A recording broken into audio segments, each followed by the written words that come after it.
部长早安。方早。部长，我想请教，就是关于王定宇所说的机密任务，并不是指的是返港之后，而是9号入左营港之前的一个机密任务。他讲的好像是不得不去的样子，那是不是有牵涉到美国或是关岛的行程？这有关于敦睦远航，它是属于一个军事训练。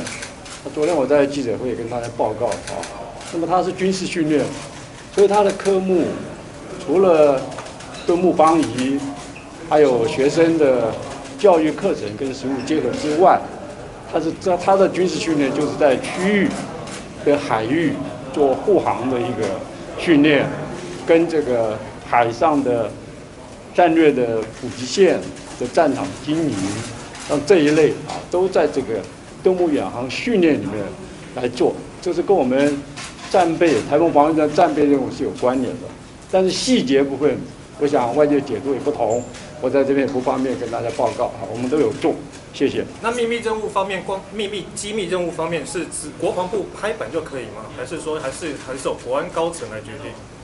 没有，这个是我们年度计划的一个科目，都在我们自己本身的防卫作战的这部分范畴里面。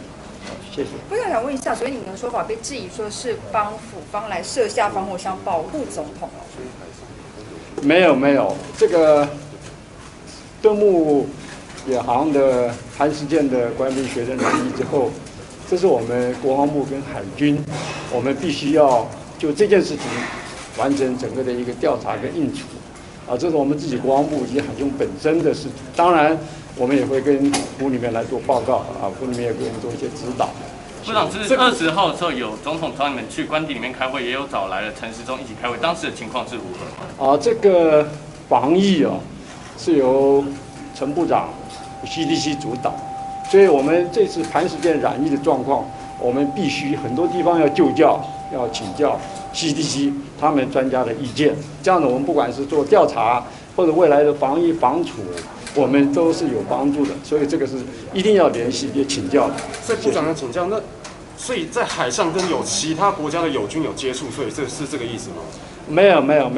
我们这次的远海远航的一个训练，我会跟大家报告的就除了刚刚的这些科目，在这个区域的海域上面做这些科目，其他的没有做。谢谢。好，谢谢。来，曹部长，这边对不起。不好意思，那我刚刚讲连线的，对不起，是摄影的，我不是连线的。